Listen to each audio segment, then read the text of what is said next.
Hi guys! Good morning. It's a beautiful morning. Temperature check, it's +1. So, yeah, medyo malamig pa din. But the sun is out. Ayan si Mr. Sun.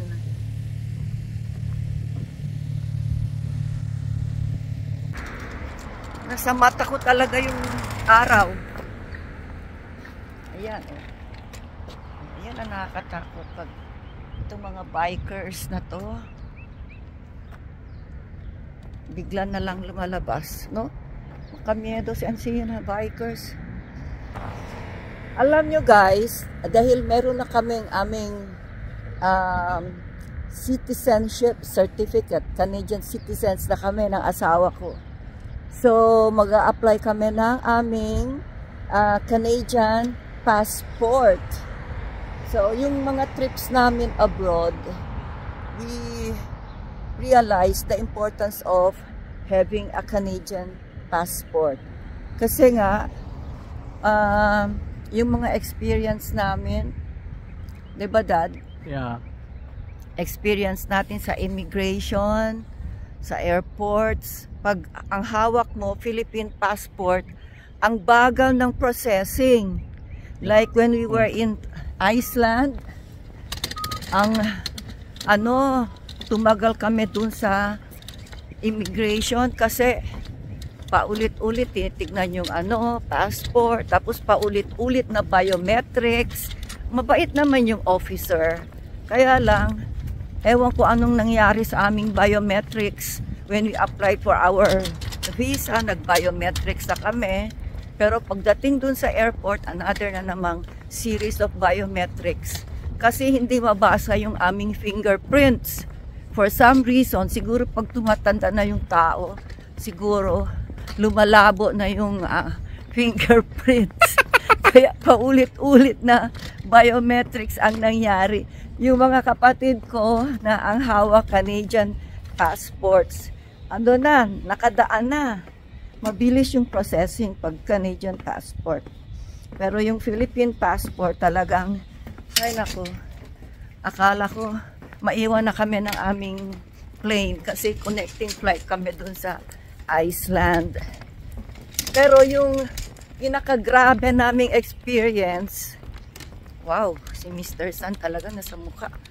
Pinakagrabe experience namin was the last trip namin when we went to New York. Kasi yung border officer, super sungit na matanda, bastos. Ang daming questions. Yung mga kasama namin na may hawak na Canadian passports, nakadaan na, mabilis. Pero kami, ang daming mga questions. Daming questions. Nung sinabi ko na kami, permanent residents kami. Ang sabi ba naman, I don't know why you people have this kind of permanent resident daw na card. Sabi pa niya, sa loob-loob ko, ano ba tong tao na to? Parang bit-bit niya yung yung bigat ng mundo. Parang dala niya yung problema niya sa bahay, dun sa trabaho niya. Anyway, dahil bayad na yung aming tour to New York, syempre, pasensya para hindi ma-deny yung aming entry sa US. Pero yung kasi pag Philippine passport ang hawak mo, you have to pay $6. Parang entry fee yun. Diba no? Daddy, $6 kita paga. Yeah, so $6 per person. So yung officer, kung saan kami nagbayad ng aming $6, mabait, very courteous and kind. So yun ang nangyari sa amin sa last trip namin. Kaya sabi namin, kailangan talaga natin merong Canadian passport para mas mabilis ang... Sarado pa si Mr. No Frills. na ito kan ng bangko. Sarado si Mr. No Frills. So, hintayin natin magbukas ang No Frills.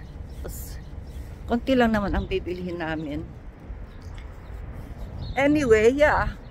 So, kailangan namin talaga na makaka-apply ng Canadian passport para mas mabilis yung processing pagdating sa immigration sa mga airports. So, bukas, God willing, pupunta kami sa Service Canada. Kasi doon yung ginagawa yung passports, hindi dito sa Service Ontario. And sa apply ng Canadian passport, may mga ilang requirements na kailangan. Kailangan may guarantor ka, tapos may witnesses. So far, di naman siya masyadong madugo yung requirements. Government issued ID, yun, photocopy nun, and of course, yung aming citizenship certificate na copy nun. So, yun ang dadalhin namin sa pag-apply ng aming passport. I'm praying, I'm crossing my fingers na, yeah, mabibigyan kami agad. Kasi aalis kami sa end of this year. May trip kami. So, kailangan meron na kaming Canadian passport by then para hindi na kami magka-problema.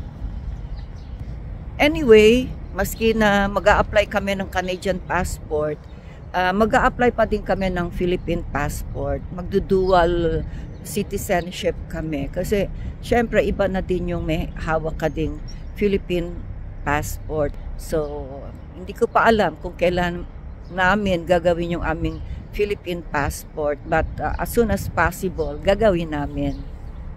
Dahil sarado pa si Mr. No Frills, balik, laundromat kami.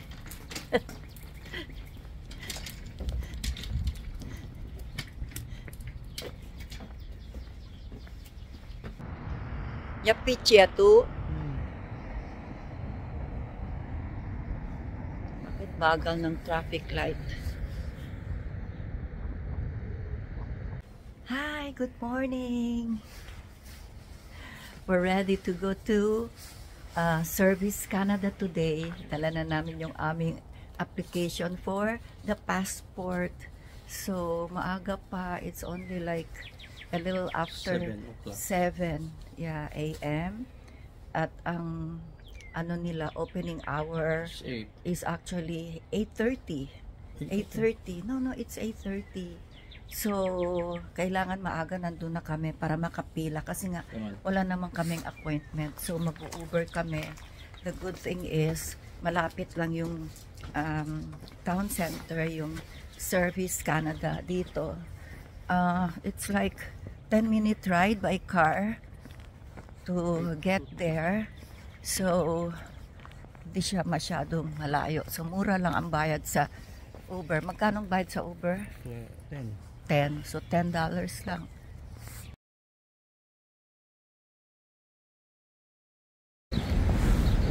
So, dito ang punta namin. Ito na kaya. Baka mamaya mali tayo. Pero itong babae, I'm sure doon yata yan ang punta niya. First time to come here. First floor daw. So, on the first floor. Still ground. Ay, may toilet sila. Ay, toilet ba yan? Hindi pala. Toilet na naman. Oh my goodness.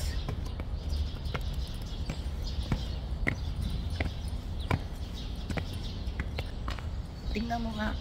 Anong nakasulat dun, oh. Scarborough Passport Photo Center. Passport Photo Center man to.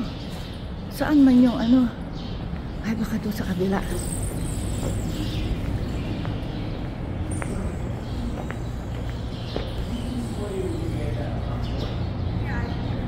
Inside?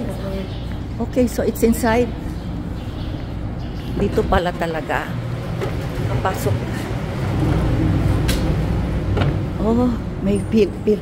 Ito ba? Ayan, oh. Service Canada. Ayun, oh. Service Canada. Oh, so linya na tayo, Dad. Para linya ka na dun.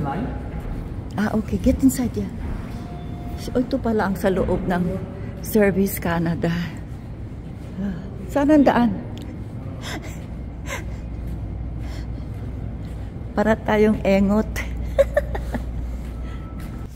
Parang engot kami. Hindi namin alam kung saan ang daan.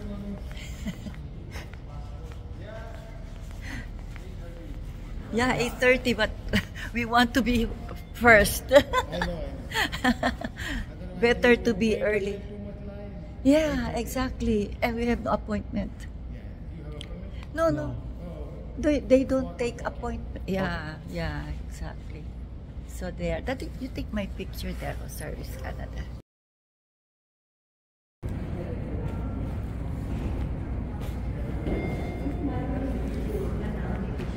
Yung gusto magpa-take ng picture, passport photo, dito pwede.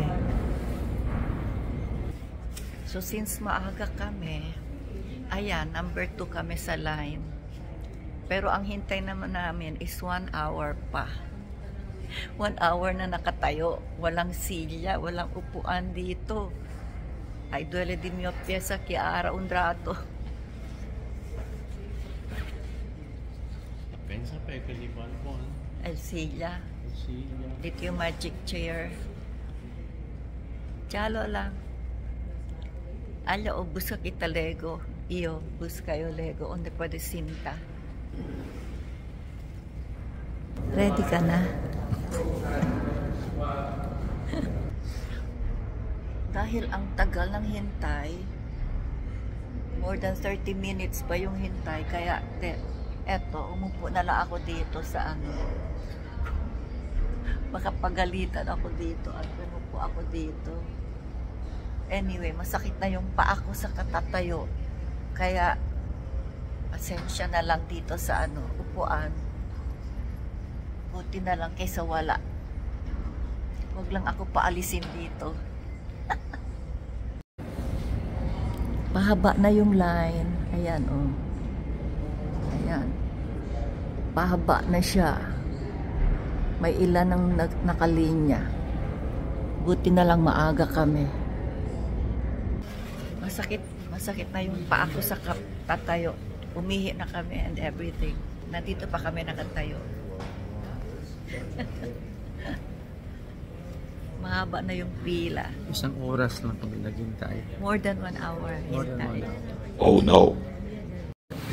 Ano na, magbubukas na sila.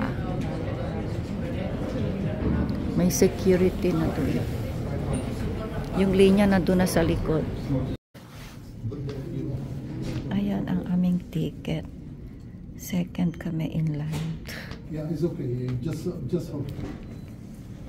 Okay. Hold it up on. So, ayan. Ito yung papasok doon sa kung saan yung application ng passport. So, tumagal kami ng konti. 30 minutes kasi nga first time namin mag-a-apply. So, may processing pa na ginawa. Saan? So, this is the second floor. Bababa kami ng first floor. Okay. So, tapos na kami. Oh, bakit meron dito? Ah, siguro ito dito sa baba. To pick up. Siguro dito sa baba yung pick up ng mga passports nila. Yung sa taas, application or renewal of passports. So, yun ang nangyari sa amin. Sumakit ang paa na sa katatayo. Pwede naman pala kami pumunta dito ng medyo late na mga 8 o'clock. No, Dari? Yeah, pwede. Mga 8. Kasi pagpasok pala doon, maraming booths. It's 22. Not only like 2 or 5 or but 22 booths. So kung number 22 kami, na-attend, na kami kaagad, na serbisyohan kami agad. Kasi marami pala siyang mga booths doon. So yeah, tapos na kami. So ngayon, saan kami pupunta? Siyempre, yung next destination namin sa STC. Tama, Dad? Saan ang daanan? Daw hindi man kel aki antes yaman. Alya siguro kel na otro law ya asi akel party kasi tiene kel camino ya pasada. So na otro law pa kel. Deste onde pasada. Para anda. Baka akin otro law. Baka akin na right side. Aki ba? Alet. Mira. Onde to anda? Onde to anda? Baka aki al pasada kel o before. Mira kita ki. ¿Cuántos días ka man-deliver? Na ano pa, May 12. Oh, maganda itong building dito, oh.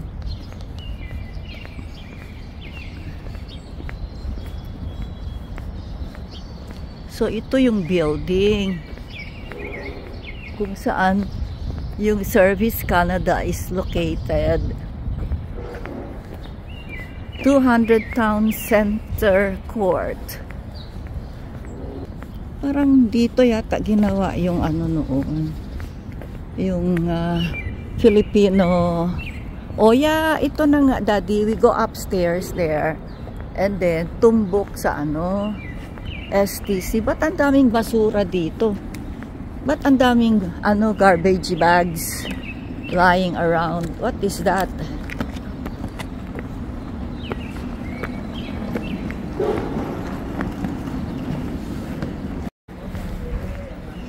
Tagal entrada na STC.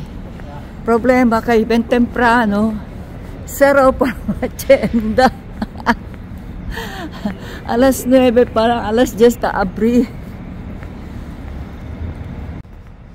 Okay, so yun ang aming experience with our application for Canadian passport for the first time. Yeah. Ang bilis naman. Tumagal nga lang kami dahil nga dalawa kami. And then, syempre, dahil first time, may mga ano pa ginawa.